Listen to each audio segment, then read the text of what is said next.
Bonjour, bienvenue sur Equiliforce. Aujourd'hui, on se fait un petit retour de course spécial déstockage. Je suis allé chez Nose et on trouve de plus en plus de produits végétariens et même véganes. Donc j'ai fait une sélection et je vais vous montrer ce que je fais de ces produits. On commence par le salé.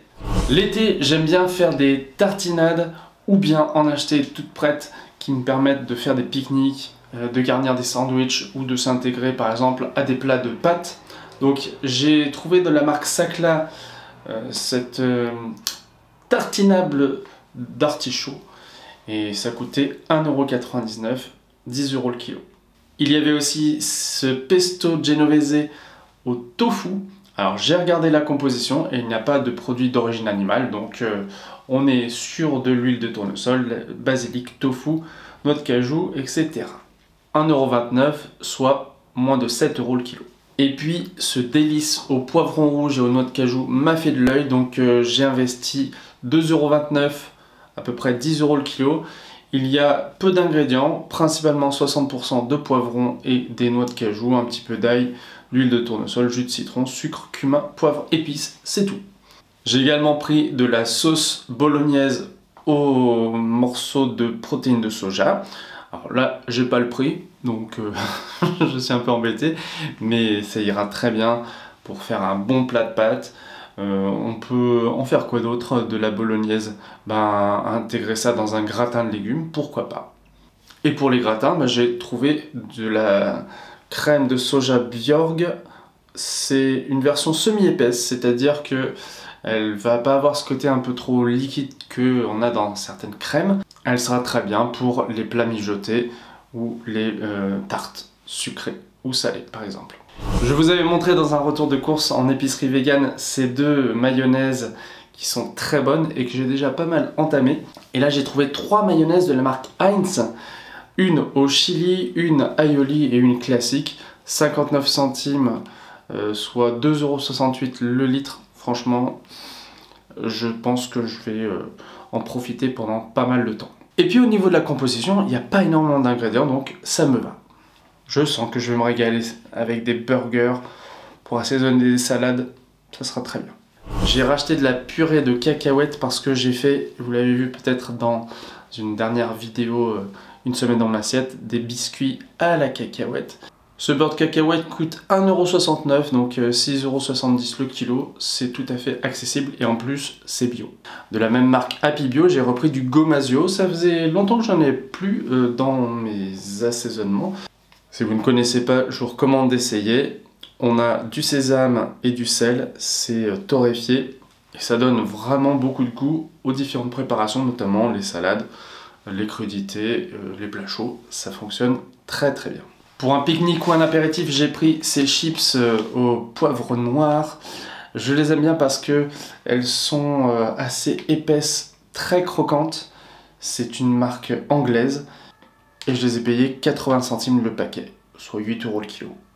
Oui, je donne les prix au kilo parce que je trouve que c'est hyper important. Moi, je regarde systématiquement pour me faire une idée de la valeur de l'achat que je vais faire.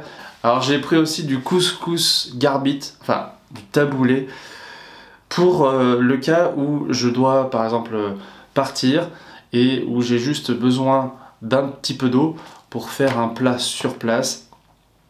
C'est une solution pratique, on va dire. En général, il y a un petit sachet de semoule et une petite boîte de condiments. Donc là, c'est menthe, citron, huile d'olive vierge. Voilà, ça rend service.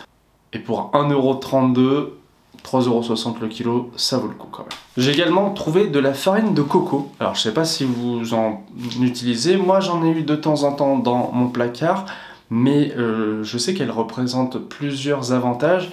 Déjà, elle est sans gluten, elle a un indice glycémique assez bas. Alors, elle coûte un petit peu plus cher qu'une farine normale, bien sûr. Là, c'était 1,49 €, soit 6 € le kilo. Mais elle sera très bonne dans les pâtisseries notamment. On en met à peu près un quart sur 3 quarts de farine de blé par exemple et on obtient un petit goût qui est assez exotique et qui rappellera donc bien le goût de la noix de coco. Avant de passer au sucré, je vous annonce qu'à la fin de la vidéo, il y aura quelques autres produits en bonus. J'ai vu qu'il y avait du jus de fruits, du Joker pur jus orange mandarine qui coûtait 1,49 €, dont j'en ai profité parce que même si moi j'en bois pas beaucoup, ça peut rendre service pour les personnes qui veulent en consommer à la maison. Et si vous voulez réaliser des jus de fruits ou des smoothies, il y a des playlists sur Equiliforce. Il suffit de choisir après sa vidéo et sa recette. Bon, je parlais de smoothie, j'ai hésité à prendre ces deux-là. Alors, ils sont assez appétissants. On a mangue banane d'un côté, fraise banane de l'autre. Il y a quasiment que du fruit, hein, je vérifie. Le seul problème, c'est que ça vient de l'autre bout du monde. Ça a été fabriqué en Équateur. Et ouais, j'ai vu ça sur la caisse parce qu'à Nose, bien, tout est entassé un petit peu. C'est pas toujours très facile de s'y retrouver. Mais je me suis dit, pour un côté pratique, un smoothie comme ça de 300 ml pour une ou deux personnes, ça peut être très bien à l'occasion d'un voyage ou d'un pique-nique. Donc voilà, j'ai craqué, mais si ça avait été origine Europe, je pense que je l'aurais pris beaucoup plus. Tiens, j'en profite pour vous poser une question. Est-ce que vous regardez l'origine des produits que vous achetez et est-ce que c'est un critère de choix rédhibitoire pour vous? Ça m'intéresse parce que c'est vrai que je le mentionne assez souvent et moi je sais que c'est quand même très important pour moi de limiter les kilomètres qu'ont parcouru les différents produits, même si je mange des bananes, il y a certains produits comme ça qui voyagent quand même avant d'arriver dans mon assiette.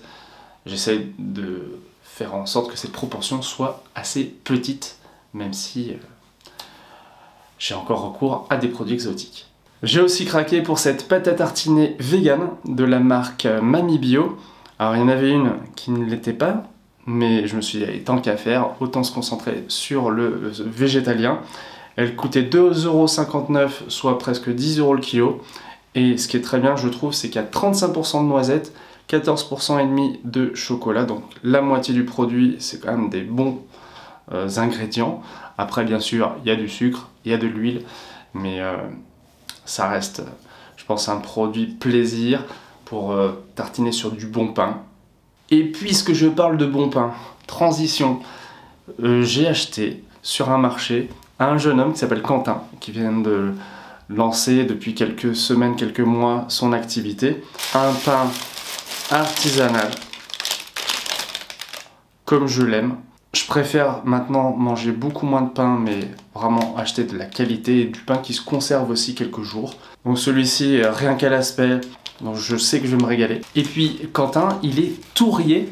Je ne sais pas si vous savez ce que c'est, mais c'est qu'il a un diplôme pour faire de la viennoiserie. Vous savez que les pâtes feuilletées, notamment, elles nécessitent beaucoup de savoir-faire. Et donc, je vous présente le pain au chocolat. Là, on voit la qualité du travail.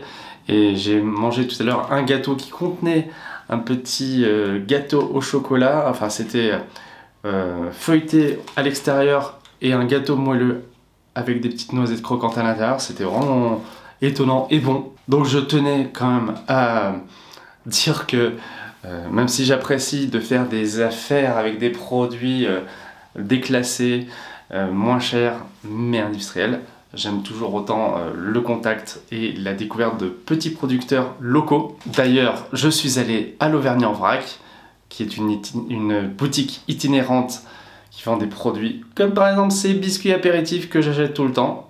À l'Auvergne-en-Vrac aussi, j'ai fait le plein d'amandes. Alors très simple pour se régaler à l'apéro. En général, d'ailleurs, c'est vendu beaucoup plus cher. Vous les badigeonnez de tamari ou de sauce soja et vous mettez ça au four pendant 10 minutes sur une plaque ou un papier sulfurisé. Et vous allez obtenir des amandes qui seront torréfiées, qui seront savoureuses. Vous pouvez même mettre aussi un petit peu de curry, c'est vraiment délicieux. Avec, on peut aussi réaliser un lait d'amande. 125 g d'amandes comme ça qu'on fait tremper une nuit dans 1 litre d'eau et on passe ça à l'extracteur. Ça donne une boisson végétale. Il paraît qu'on peut plus dire lait maintenant, mais bon, vous m'avez compris. C'est aussi un autre moyen de faire des boissons qui ont un meilleur goût et qui ont une meilleure proportion d'amandes que celles qu'on trouve dans le commerce. Et en autre gourmandise, j'ai acheté des noix de cajou enrobées de miel et de sésame qui sont super bonnes. Et puis des petits bonbons moelleux, un peu comme des chewing-gums dans la texture, mais qui se mangent comme des bonbons et qui sont super bons et vegan. Voilà donc pour ce retour chez Noz et les artisans locaux. C'était un grand plaisir de vous faire de nouveau ce retour de course et je vous dis à bientôt sur Aquiliforce. Salut!